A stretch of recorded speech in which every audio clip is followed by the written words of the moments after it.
एक हेडमास्टर का ये हिम्मत कैसे हुआ? मंजिल जी, ये आपको बताना चाहिए। हम चाहेंगे कि विजय बाबू इसका जवाब दे। माननीय मंत्री जी को जवाब देना चाहिए। मंजिल जी को बोले। माननीय शिक्षा मंत्री चंद्रशेखर बाबू थे महोदय। अगर उस समय एक्शन लिए होते तो आज माननीय सदस्य को प्रश्न उठाने की जरूरत नहीं होती महोदय। ये माननीय सदस्य लोग जो खड़े हैं महोदय, चंद्रशेखर बाबू को अगर अच्छा सुझाव देते तो आज शिक्षा विभाग के लिए प्रश्न पूछने की जरूरत नहीं होती महोदय।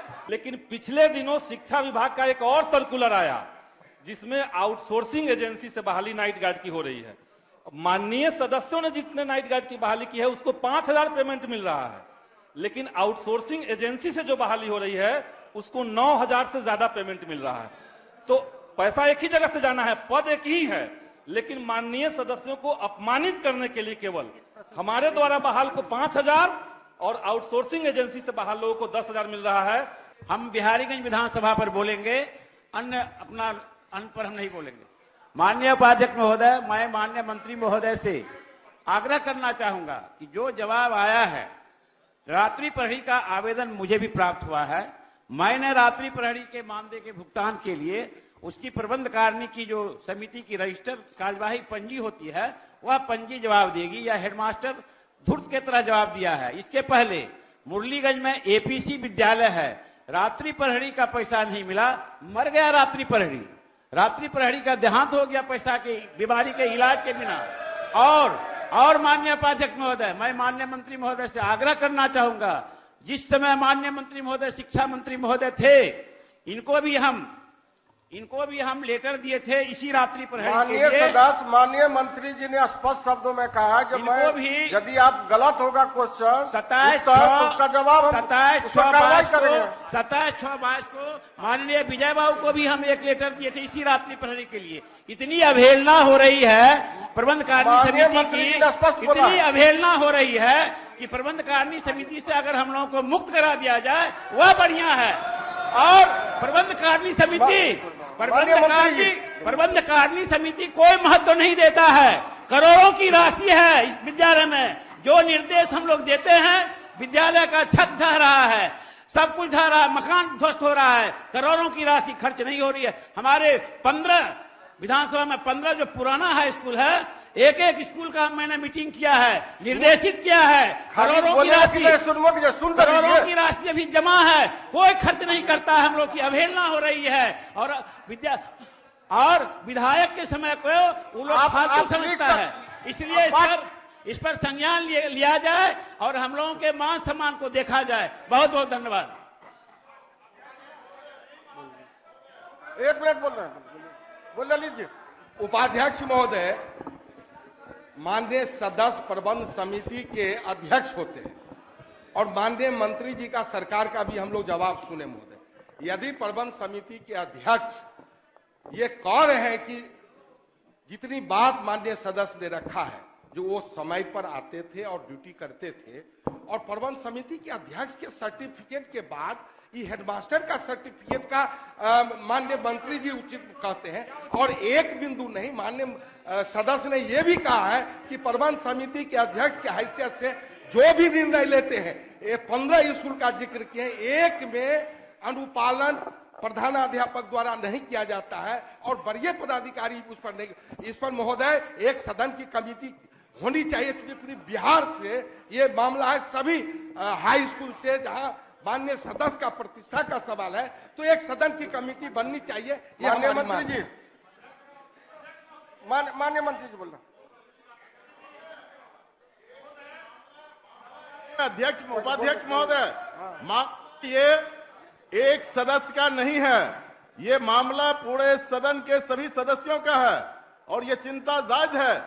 जब आप एक विधायक को विद्यालय प्रबंध समिति का अध्यक्ष बनाते हैं और उसके बाद उसकी स्थिति क्या आज हो रही है, इस सवाल को निरंजन जी ने रखा है। एक हेडमास्टर का यह हिम्मत कैसे हुआ? मंजिल जी, ये आपको बताना चाहिए। हम चाहेंगे कि विजय बाबू इसका जवाब दे। माननीय मंत्री जी को जवाब देना चाहिए। मंजिल जी को बोल दीजिए ना, मंजिल जी को बोल दीजिए। विधानसभा के जितने माननीय सदस्य हैं, उन्होंने सरकार की नियमावली के तहत नाइट गार्ड की नियुक्ति की है। लेकिन पिछले दिनों शिक्षा विभाग का एक और सर्कुलर आया जिसमें आउटसोर्सिंग एजेंसी से बहाली नाइट गार्ड की हो रही है। माननीय सदस्यों ने जितने नाइट गार्ड की बहाली की है उसको 5,000 पेमेंट मिल रहा है, लेकिन आउटसोर्सिंग एजेंसी से जो बहाली हो रही है उसको 9,000 से ज्यादा पेमेंट मिल रहा है। तो पैसा एक ही जगह से जाना है, पद एक ही है, लेकिन माननीय सदस्यों को अपमानित करने के लिए केवल हमारे द्वारा बहाल को 5,000 और आउटसोर्सिंग एजेंसी से बहाल लोगों को 10,000 मिल रहा है।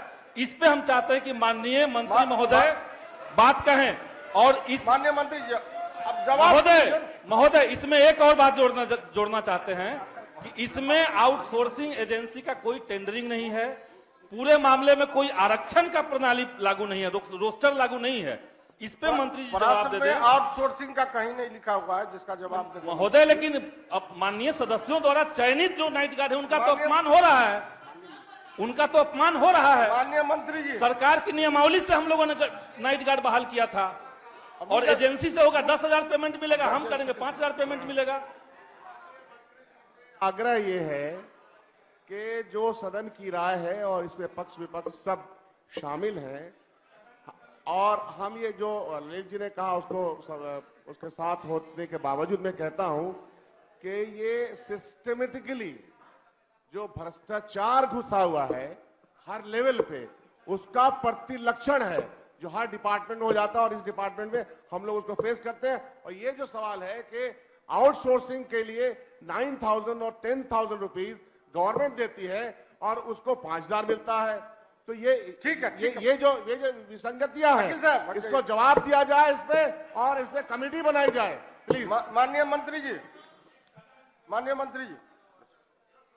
उपाध्यक्ष महोदय, ये जो प्रश्नाधीन मामला है ये एक विद्यालय में एक जो कहिए कि ग्रुप डी सेवा के व्यक्ति रिटायर करते हैं उनको एक्सटेंशन दिया जाता है और उसके बाद वो एक्सटेंडेड पीरियड में विस्तारित समय में वो उस विद्यालय में सेवा दिए कि नहीं दिए, मामला इस विवाद तक सीमित है इस प्रश्न के अंतर्गत।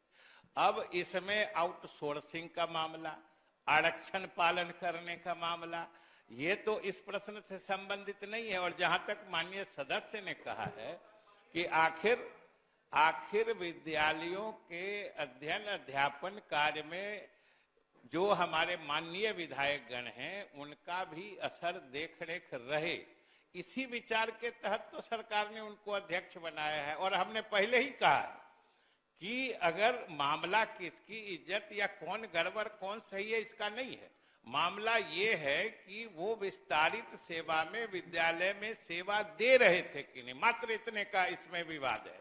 और हमने कहा कि जिस वरीय अधिकारी से कहे हम जांच करा देते हैं और अगर वो सेवा में थे तो सरकार उनका भुगतान सुनिश्चित करेगी।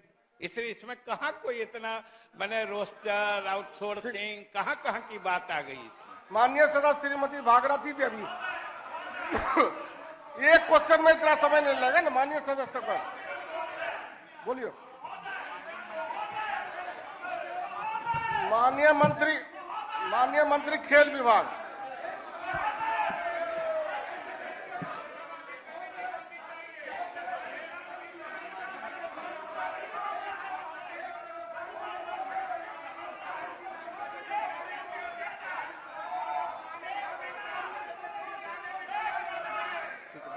एक आदमी बोलिए ना।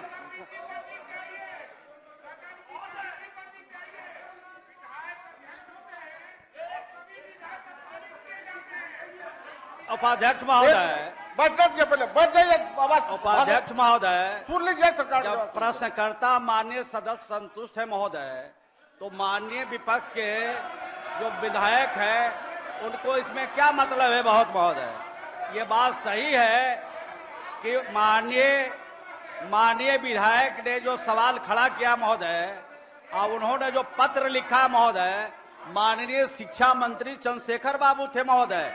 अगर उस समय एक्शन लिए होते तो आज माननीय सदस्य को प्रश्न उठाने की जरूरत नहीं होती महोदय। ये माननीय सदस्य लोग जो खड़े हैं महोदय, चंद्रशेखर बाबू को अगर अच्छा सुझाव देते तो आज शिक्षा विभाग के लिए प्रश्न पूछने की जरूरत नहीं होती महोदय। माननीय सदस्य संतुष्ट हैं, इसलिए आगे सदन की कार्यवाही चले दीजिए। अब बहुत सारे महत्वपूर्ण सवाल है, उसको उत्तरित होने दीजिए। माननीय मंत्री जी से आग्रह है कि सदस्यों की भावना देखते हुए इस पर गंभीरता से अपना विभाग से बात करेंगे। श्रीमती भागीरथी देवी पूछती हूँ। लाइव बिहार YouTube पर सब्सक्राइब और Facebook पर लाइक जरूर करें।